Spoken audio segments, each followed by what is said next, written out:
Are you anxiously attached, or are you actually a fearful avoidant and you don't even know it? So many times I have clients that'll come to me thinking that they are anxious attachers, but it becomes pretty apparent they're actually an FA, a fearful avoidant, not anxious preoccupied.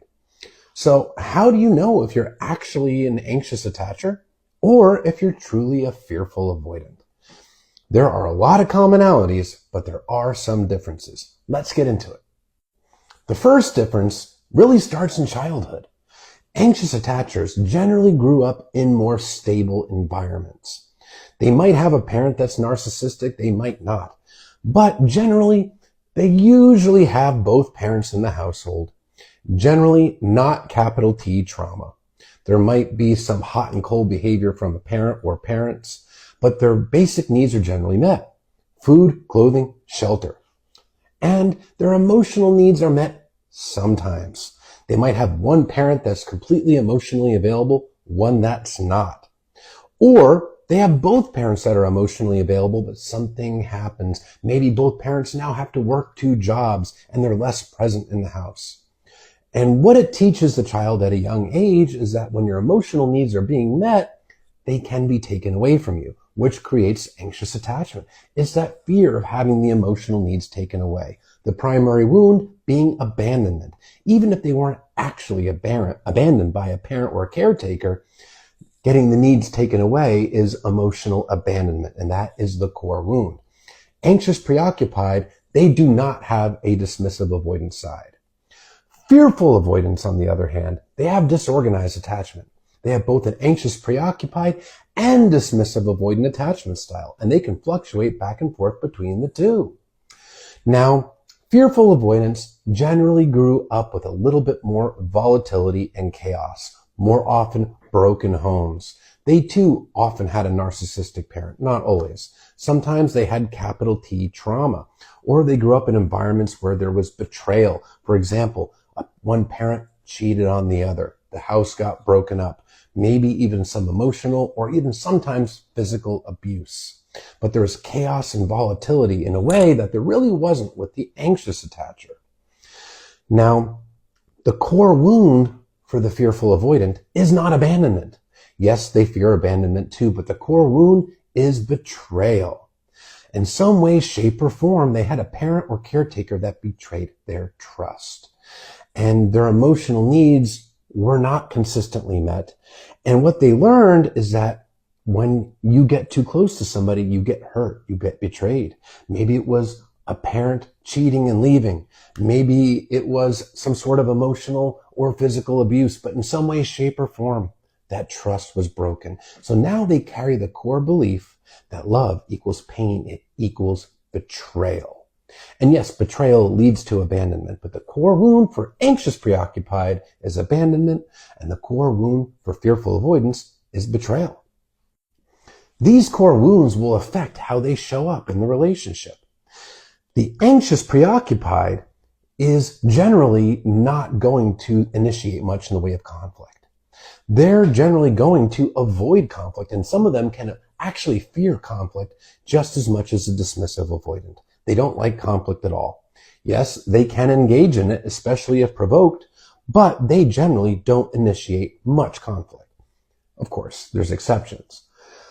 But when there is conflict, they are much more likely to fawn, to try to over-apologize and to beg and to plead and to cry and to try to get the other person to understand their feelings and understand their pain and smooth everything over and prevent the abandonment. Fearful avoidants, on the other hand, they are more likely to initiate conflict, especially when they perceive that there's some sort of betrayal, when they've been hurt. And they can push a partner away, whereas the anxious preoccupied generally does not push a partner away, but the fearful avoidant absolutely can.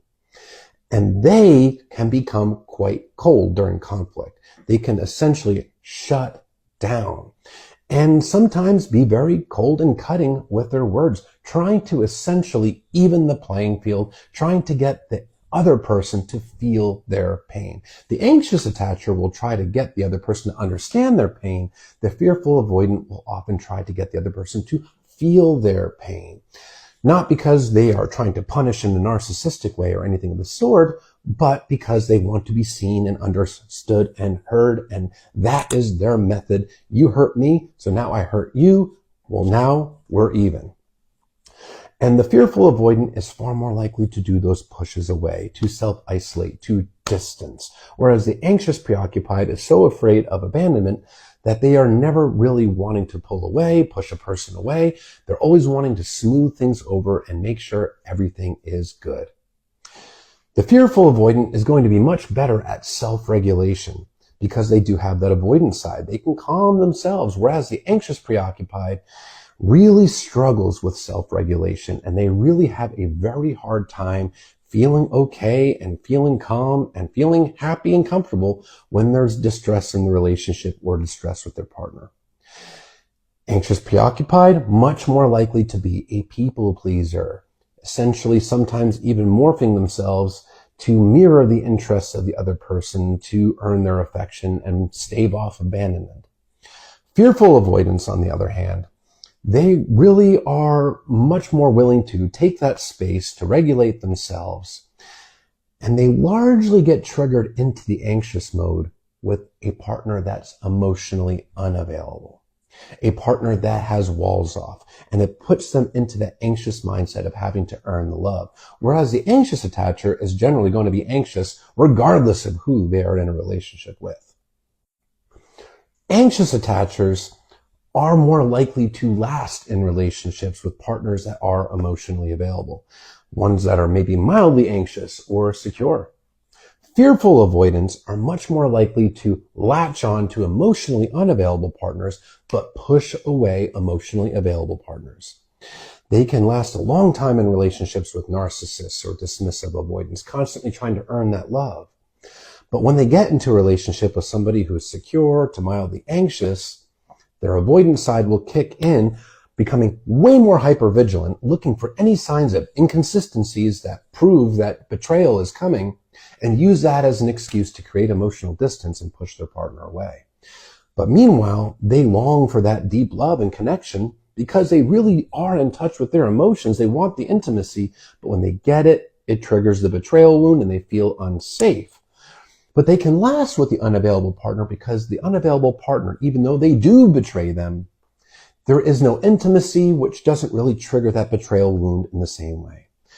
Fearful avoidants are also far more likely to confuse anxiety for a chemistry and a spark.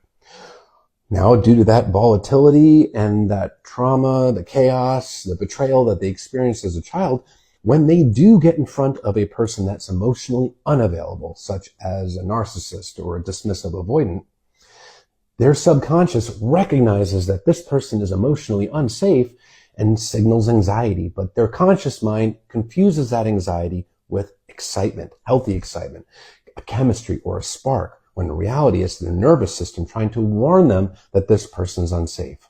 But when they get into a relationship with a partner that is emotionally safe and emotionally available, they don't get that anxiety because their nervous system recognizes that this person's safe, but their conscious brain will often confuse it, telling them that this person is boring or there's no chemistry and there's no spark. So they can be much more prone to immediately jump into relationships with unavailable partners and immediately push away available partners. Now, when they do get into relationships with available partners, if the fearful avoidant is not self-aware or if they lean more dismissive, their hypervigilance will kick in and they will start finding inconsistencies in the available partner, push them away to justify their urges to exit the relationship. Now, that said, fearful avoidants that lean more anxious and ones that are self-aware are very capable of maintaining healthy long-term relationships and working through their issues. Not all fearful avoidants are emotionally unavailable. Some are, some aren't. Some can make great partners, especially ones that are willing to work on themselves and willing to take accountability. But due to having been in relationships with emotionally unavailable people, many fearful avoidants are not aware that they actually are fearful avoidant, thinking they're anxious preoccupied because they've never actually experienced a relationship with a partner that is emotionally available. So are you AP or FA? Look within and figure it out.